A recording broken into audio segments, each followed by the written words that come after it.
Hi everyone, my name's Emily Yates. I'm a wellness specialist here at PHP, and today I am going to be doing a webinar called What Drives You? Just a little bit about me. I have my master's in health promotion and education from the University of Utah, and I studied different behavioral interventions for positive behavior change. So I'm really passionate about this subject, and I hope I can teach you guys some cool stuff today. Okay, so I want you guys to think for a moment of a person. It can be in your life, it can be a celebrity, but the qualities I want you to think about in this person are things like resiliency, happiness, and success. Just like think for a moment about a person that has those qualities. And I think a lot of us tend to think of like kind of bigger scale, bigger people, very famous, rich, successful. Someone like Oprah, who's quite resilient. She had a hard past, but she pushed through, and now she's one of the most successful women in the world. Or someone like Bill Gates, he had to try with many of his first businesses. A lot of them failed. He kept going, and now he's one of the most successful, wealthiest men in the world. And it's true. Those people, of course, they're very successful. They're very resilient. They've done a lot of really important things. But in reality, we are all resilient. We're all resilient because actually being resilient and resiliency, it's actually just life. So resiliency is actually the process and experience of becoming disrupted by change. And in the aftermath of that change, if you've done a good job, you're stronger, right? And another way to explain resiliency is just a response to change. It's just change in our life. But sometimes, I think a lot of times actually, even if it's good change, something like starting a new program in school or getting married, these things are all good, but it can still be hard. Change is just sometimes not easy to deal with because there's a lot of uncertainty. And so what can happen is it can kind of start affecting you in a lot of ways. So physically, you might find you're eating less or eating more, or your sleeping patterns have changed, or you're getting achy and you have tension in your body, or you're just tired. And then you might be feeling things like being super irritable or critical, defensive, maybe really reactive to people, or just generally sad. And then you might be having thoughts like, I'm not good enough, I can't do this, why am I do this? Why am I even doing this? I'm never going to make it. Those types of thoughts are really common. And so of course we know now the way we feel and the thoughts we have direct impacts on our behaviors. So sometimes if we're in kind of an uncomfortable, stressful place, some of our behaviors aren't the greatest, right? So we might withdraw, we might engage in some unhealthy coping type things. This speaks to kind of addiction stuff like drinking, maybe watching too much TV, maybe being on your phone too much, stuff like that. Or maybe you even lash out on the people you love the most. But just to let you know, these uncomfortable feelings and thoughts and behaviors you're experiencing through change, it's actually quite normal, and everyone goes through it, right? Now I want you to take a look at this picture, and it's this kind of, I like the perspective of this, right? Because you have a tunnel, and at the end of it there's light, but the deeper you go in, it's getting darker and darker. And what happens when we're experiencing change, we don't want to get too deep in the tunnel because it's just going to be all the more hard to get out. And what happens is when we get deeper in the tunnel and we tend to, if we're focusing on some of those negative thoughts and feelings and emotions I was talking about, it actually kind of is an energy suck, and it kind of is very demotivating, right? And it takes away your drive. And so this is where resiliency comes in. So resilience is actually the driving force that gets us through the process of change. And a lot of resilience has to do with just a certain set of skills.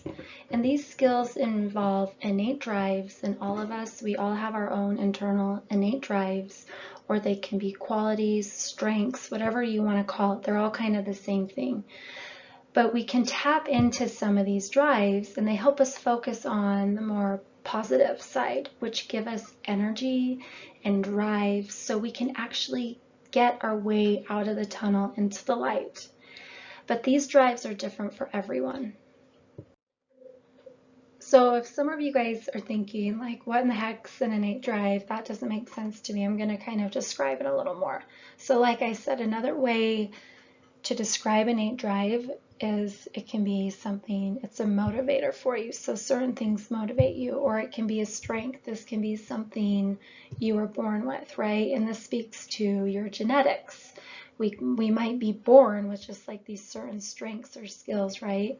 It's a personality thing. Some of us have more optimistic personalities. We can see the brighter side of things. Some people have more pessimistic personalities, and they, kind of see the more practical side of things.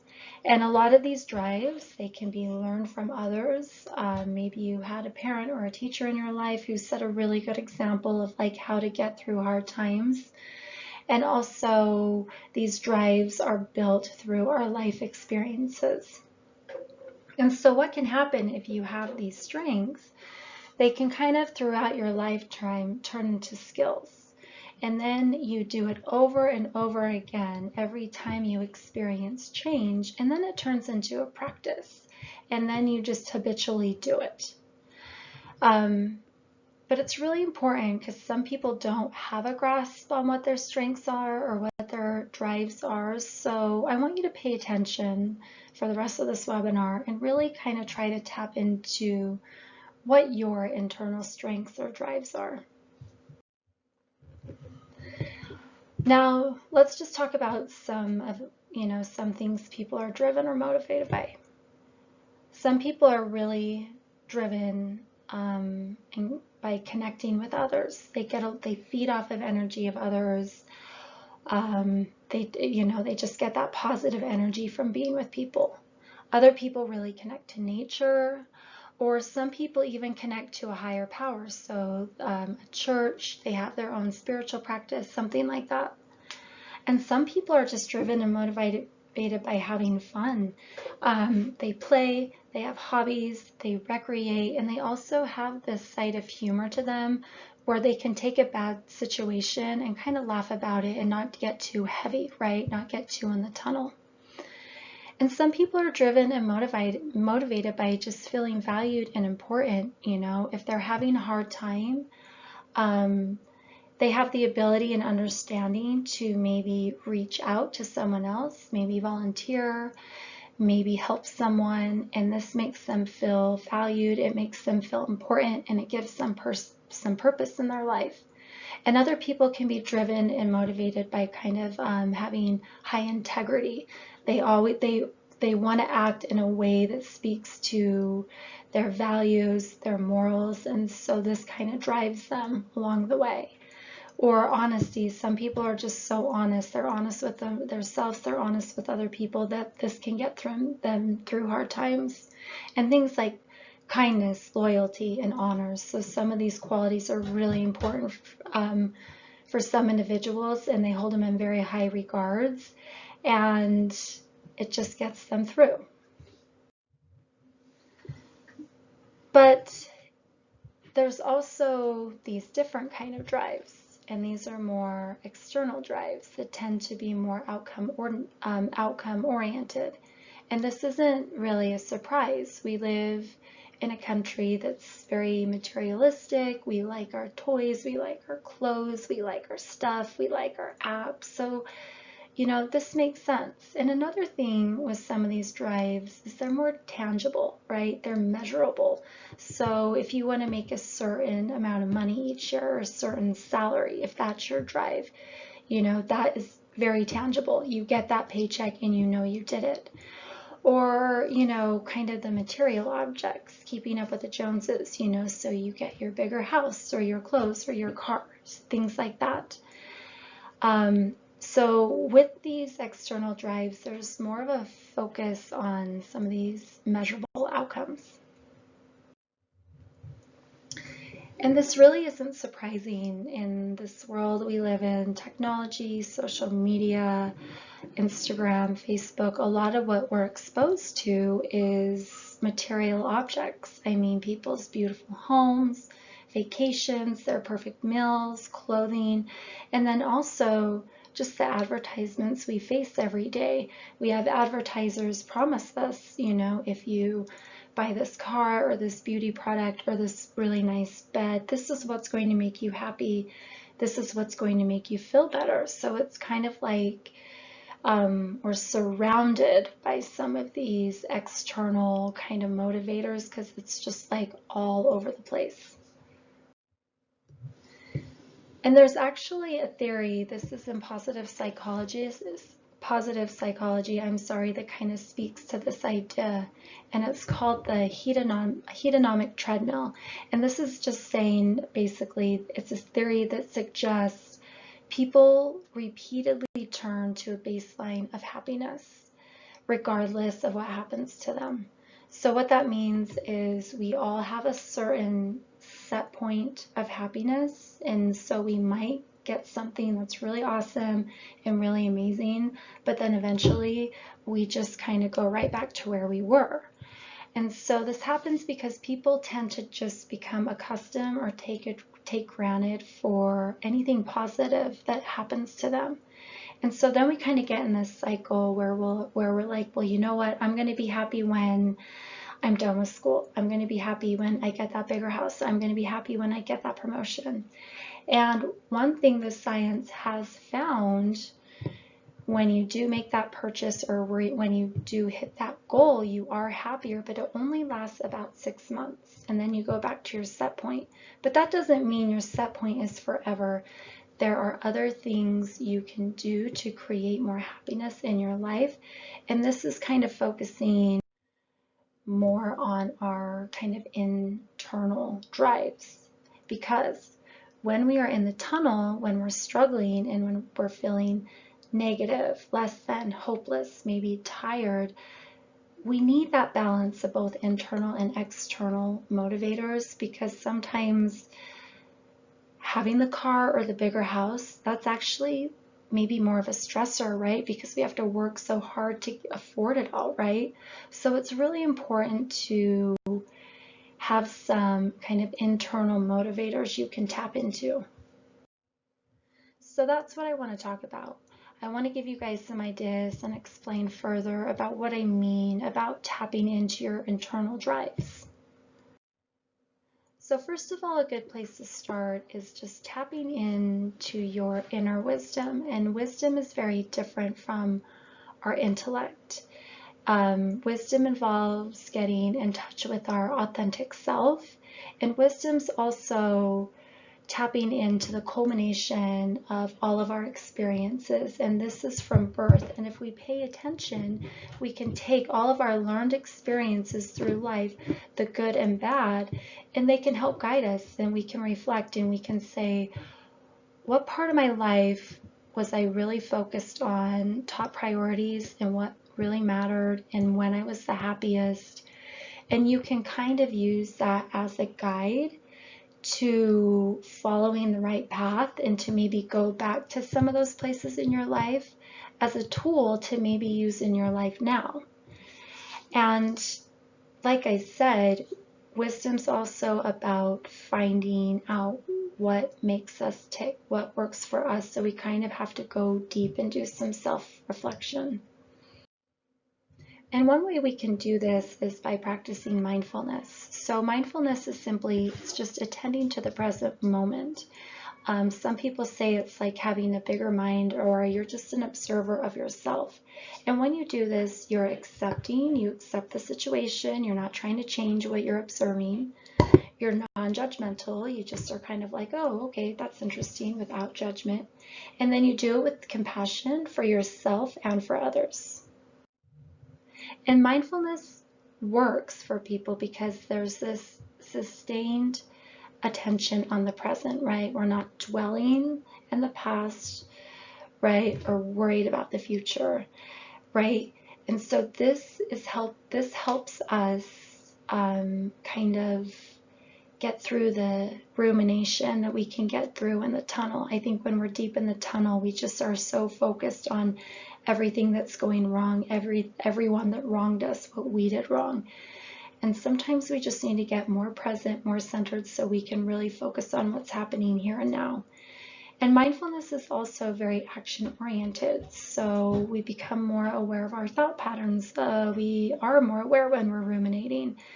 And it also calms the body down, which is crucial. And we can do this just by breathing. Taking a few deep breaths every day is a really great way to put us in the here and now.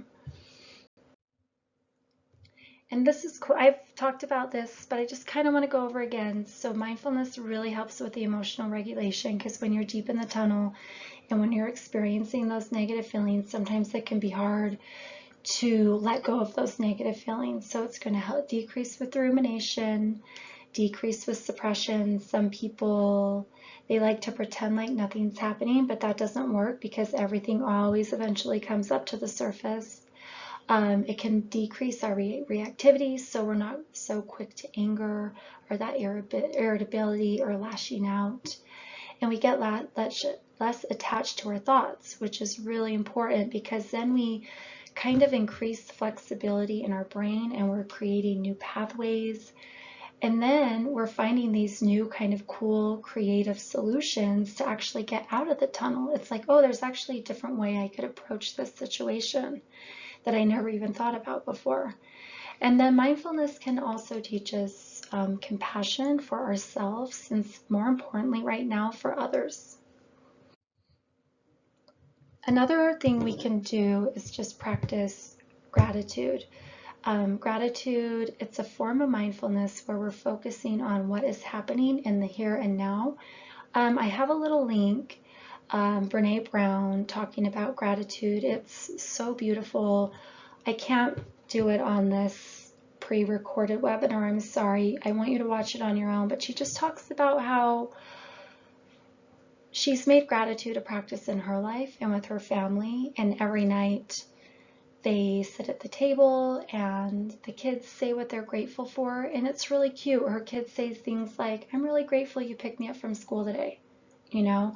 And I think when we practice mindfulness, it grounds us, and then we remember kind of the small everyday things that actually make us happy, but those are actually kind of the sweetest, juiciest, best moments in our life, right? Just knowing your mom loves you enough to come pick you up from school.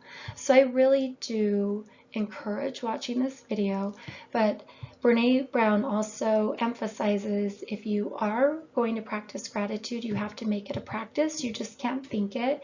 You have to write it down, or you have to either say it out loud to someone else. Another way we can kind of tap into some of our internal drives is getting in touch with our inner child. I think this is such a cool thing, and I really think it works. So think about it for a moment. What were you like as a child? You know, what did you like to do? What were the kind of people you liked to hang out with? You know, I think as we get older, we have all these expectations and these goals, and sometimes I think we can steer away from our authentic self, being so worried about, just achieving and, reaching those expectations. And we kind of forget who we really are. And I think thinking about how we were as children before we were kind of told all the things we need to do can be really effective. So just ponder on your own. You can write it down, think for a moment, what you like to do, who you like to hang out with, and kind of go from there. Another way we can tap into our internal drives is by finding meaning and purpose. And for adults, this can just basically be play. So under the right conditions, certain hobbies and even just physical activity, just like exercise, in adults, it can become something called deep play. And this is when activities are rewarding and when there's layers of meaning and personal significance, right? So when play, the thing about play in adults, it's voluntary, it's rewarding, it's engaging, you get to use your imagination. And then all these simple hobbies and activities can turn into really meaningful moments that can give you greater purpose in life. And sometimes when we're feeling kind of down, it's like, what's the point? We need to find ways to find purpose. And engaging in meaningful activities is a really great way to do this. So go play, go have fun, engage in some type of goal of what you want to achieve. Instead of what you feel obligated to do. I think, like I said, as adults, so much of what we do, it's like, oh my gosh, we need to go to that family party, we need to go to this function, we need to take care of the house. Let go of all of that every now and again and just do something for you that's really fun and really engaging. This can be recreation, this can be art, this can be cooking, this can be fishing, hunting, skiing, you name it, what it is for you, and try to do it for about 2 hours a week. I think we all have time for that. Another way we can tap into our inner strength and drives is by practicing altruism. There's so much evidence that suggests focusing on others actually makes us feel better. And I think we can all relate to that. And I think right now, during this pandemic, I think it's more important than ever that we are more community oriented. We reach out, we help neighbors. Like I said, pick up new food for old neighbors. I have a sweet little neighbor next to me. She's older, she's at risk. So anytime I go to the grocery store, it's like, what can I get you? And then we chat and then we reconnect. And it's really kind of special. Helping out with neighbors and child care. We're all kind of struggling with having our kids home and work, and just that idea of helping out one another. It's just that sense of connection and community, and it feels good.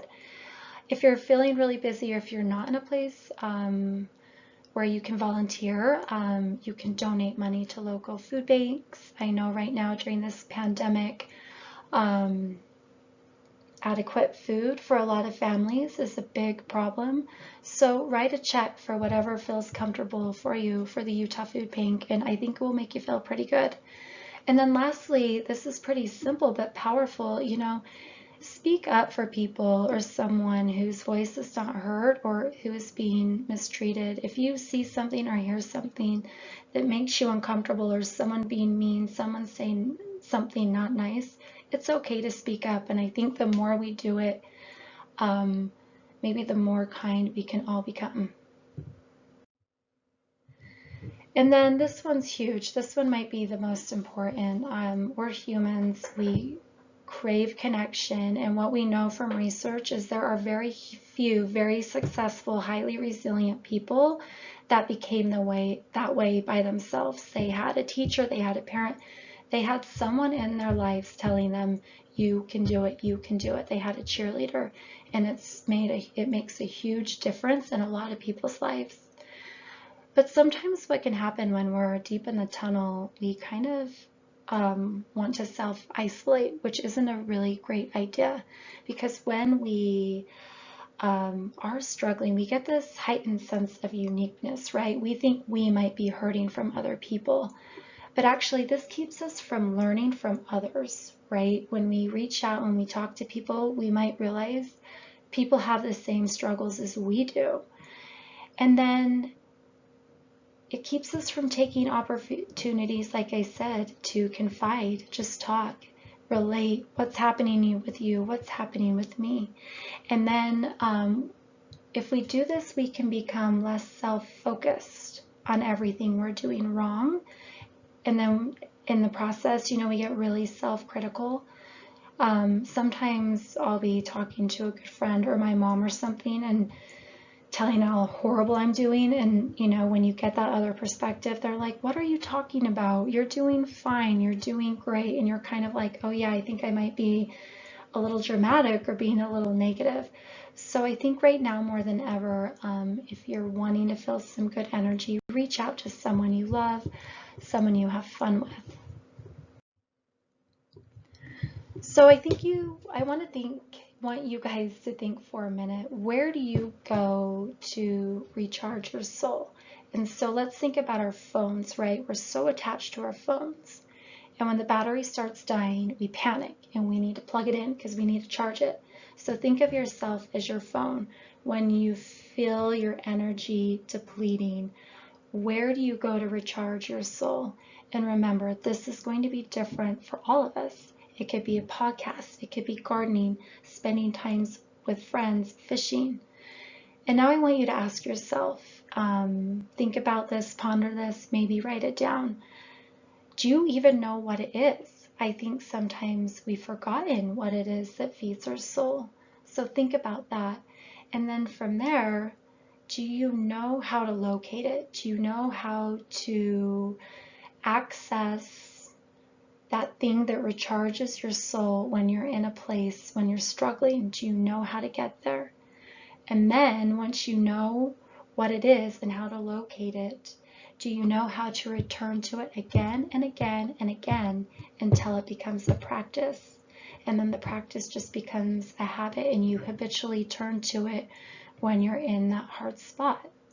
And these are the skills I'm talking about. When you are struggling, you can turn to this, whatever it is that recharges your soul, to get out of the tunnel, to get out of the hole, to kind of go closer to the light.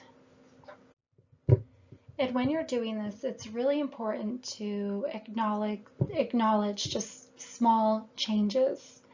I think we live in a world where we want the instant gratification. We want to lose, 30 pounds in a week. We want to instantly feel better, right? We want the Amazon package delivered to our door right away. But when it comes to meaningful behavior change,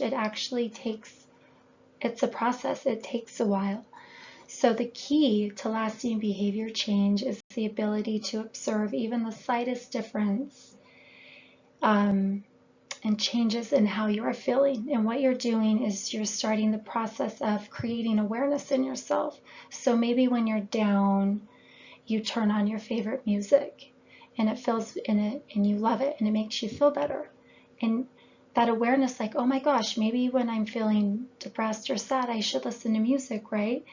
And so if you feel that subtle change in yourself, it's really important to congratulate yourself. That sounds cheesy, but just be like, oh my gosh, I did it. Good work. I feel better. Even if that physical feeling only lasts a second or two, because any change is an indication that you are on the right track and what you are doing is making a difference. So I just wanted to leave those little tips for you at the end. I hope this was beneficial for you guys. A lot of this might seem kind of simple, but if you actually take one or two things of what I said and kind of try to incorporate it in your life, like I said, and try to make it a practice, it can actually make quite a big difference. So if you guys have any questions, if you want any further resources, just let me know. My email address is up at the top of the slide. So thanks so much. Bye.